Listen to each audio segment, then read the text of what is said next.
महाकुंभ के दौरान किए गए स्नान को मोक्षदायक और पापों से मुक्ति दिलाने वाला माना जाता है।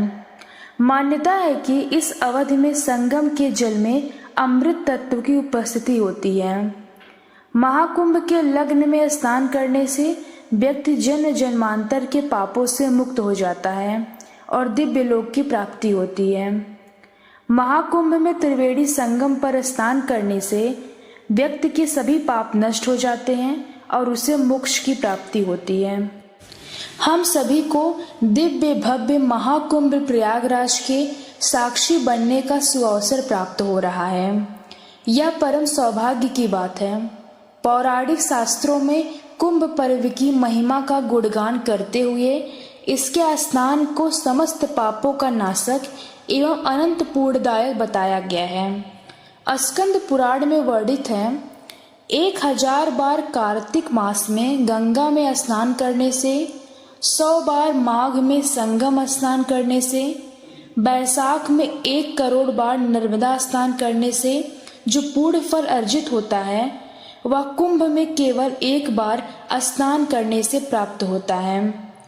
विष्णु पुराण में भी कुंभ स्नान की प्रशंसा में कहा गया है, 1000 बार अश्वमेध यज्ञ करने से, 100 बार वाजपेय यज्ञ करने से और 1,00,000 बार पृथ्वी की परिक्रमा करने से जितनी पूर्ण राशि संचित होती है उतनी ही कुंभ में 1 बार स्नान करने से प्राप्त होती है। अद्भुत बात है कि न निमंत्रण पत्र का प्रकाशन होता है, न ही किसी के पास बुलावा भेजा जाता है, न ही आगमन हेतु सामूहिक अनुरोध किया जाता है। लेकिन जब भी महाकुंभ का आयोजन होता है तो स्वतः स्वस्फूर्त भाव से श्रद्धा और भक्ति का जनसिंधु उमड़ पड़ता है।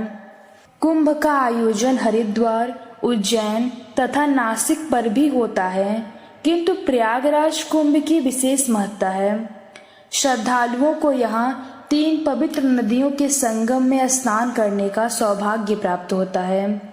वैसे भी प्रयागराज को तीर्थराज की उपमा प्रदान की गई है।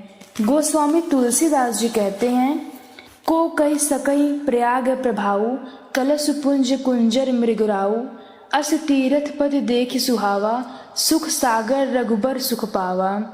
अर्थात प्रयागराज की महिमा कौन कह सकता है भला।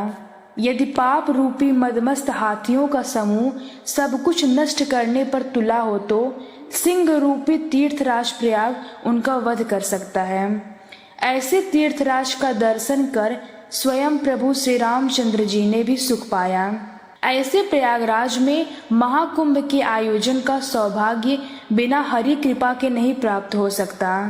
तो अगर आप महाकुंभ में स्नान नहीं कर पाए तो कम से कम महाकुंभ के महत्ता को जरूर सुने और इस वीडियो को ज़्यादा से ज़्यादा शेयर कर पुण्य के भागीदार बने।